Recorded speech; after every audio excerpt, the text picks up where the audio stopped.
Hi everybody, welcome.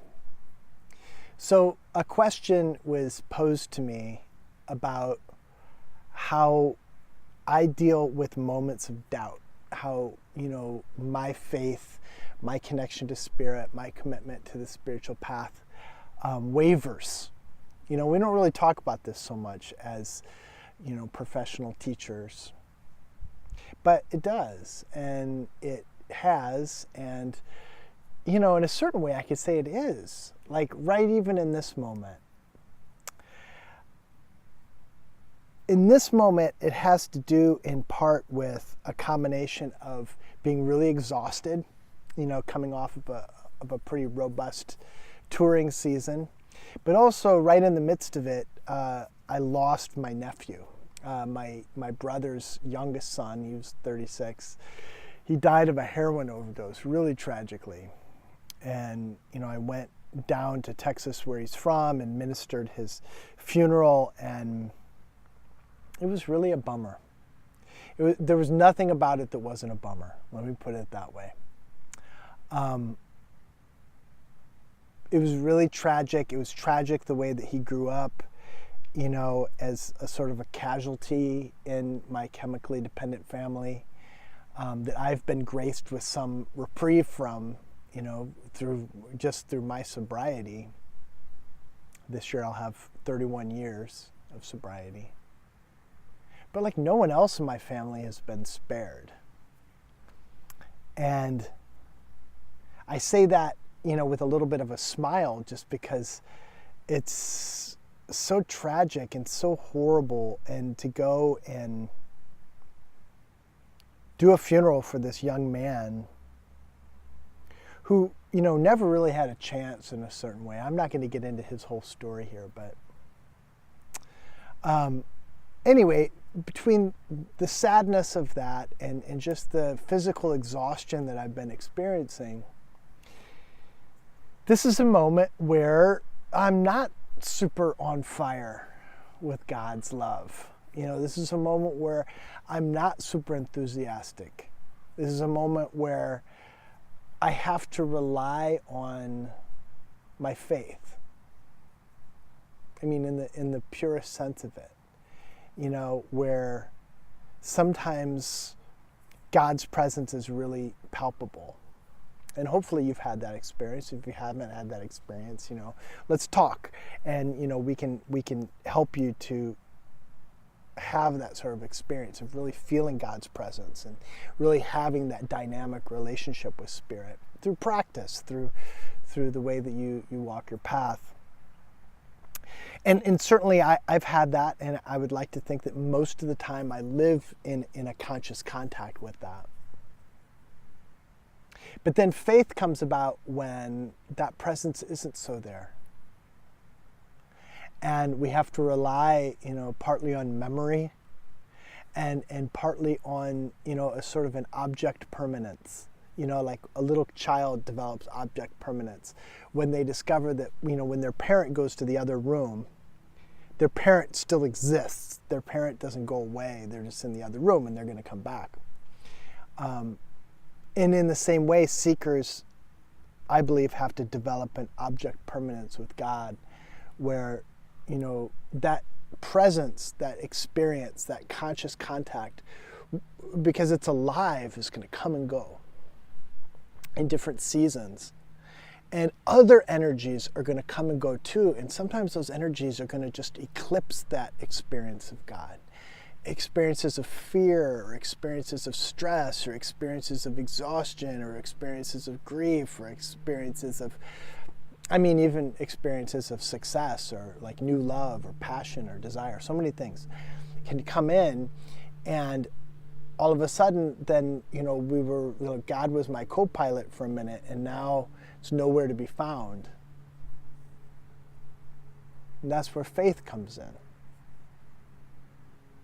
And sort of knowing from past experiences that it comes and goes, but that it'll come again if it's not here right now.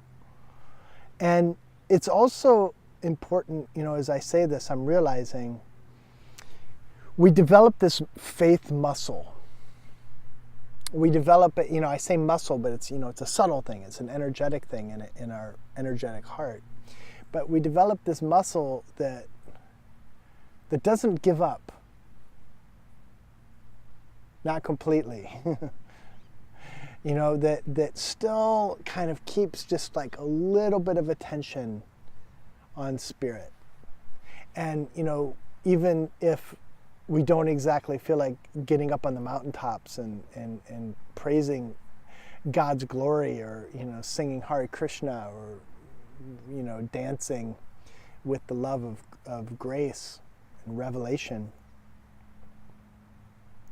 that we also don't just completely revert to some other way of being that it's going to make it harder to get back to that. You know what I mean? It's like a very gross example of it would be, I got to stay sober, no matter how hard, there is, no matter how hard a moment might be, it's only going to be made worse if I don't stay sober. Well, in my case, it's not just about sobriety, but this conscious contact is a very important part of my life. And so, just like you do, I have to sometimes practice when I don't feel like it. Just like you do, sometimes I have to just remember that God is there even when I'm not feeling it. And, that's what faith is. And, it's very vulnerable for me to share that in a moment like this.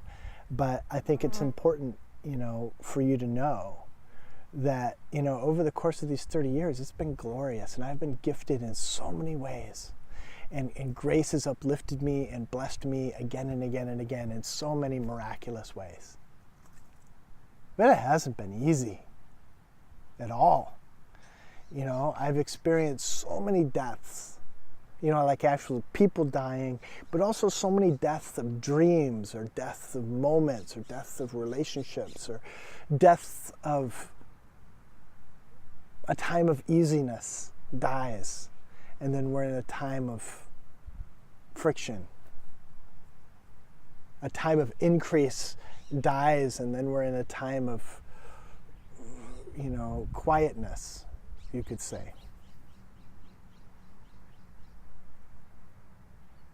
One of the people that I learned something about money and business from, he once said that success is messy. That it's almost never just this like straight line of increase. That success is like, he didn't say it this way, I'm saying it this way, but it's like hacksawing through plexiglass or something, It's like, it's back and forth. It's easy and then it's hard. And sometimes it's damn hard. And so I guess this is a message for you. If you're in that moment, if you're in the increase moment, you haven't even listened to this video probably. But if you're in a moment where maybe you're up in the middle of the night listening to this because you can't sleep, or maybe you're listening to this to see if there's like some kind of a morsel of blessing for you. Certainly, I know I look for those videos in those moments. So if that's you, I just want to say that, just wait. Just wait and hang in there. Just stay there. Don't leave the window. Even if you can't go through it, even if nothing is coming into your window, you've opened it up nice and wide, and that you just don't, you're not feeling it, you're not with it, just stay there. Because it's just a matter of time. And then also, to encourage people that there's a kind of a spiritual path that you walk that isn't just like a momentary thing. It's not just about what's getting you high in the moment. It's not just about what's getting you off in the moment spiritually, like something that is juicing you. It's important to always have those inputs of juice and fresh energy in your spiritual path, but that's not the path. The path is when you look back over years, when you look back over decades, there's a whole other thing. that we get to see if we get to hang in there in that way. So today, when you're planning your spiritual practice, when you're looking at your training that you're going after, the stuff that you're reading, the mentoring that you're seeking, the kind of like vision that you have for your spiritual path, I just want to also encourage having that longevity in your vision and having this sense of a life with grace, a life like a marriage with grace instead of just a date. Like a long-term relationship has its ups and downs, its messy success, its moments of eclipse, and its moments of revelation. So my friends, I send you so much love, wherever you are, whoever you are. Bye-bye. See you in the next one. Leave your comments below here. I'd love to hear what's happening in your spiritual life and what this process is like for you. Bye for now. Much love. God bless.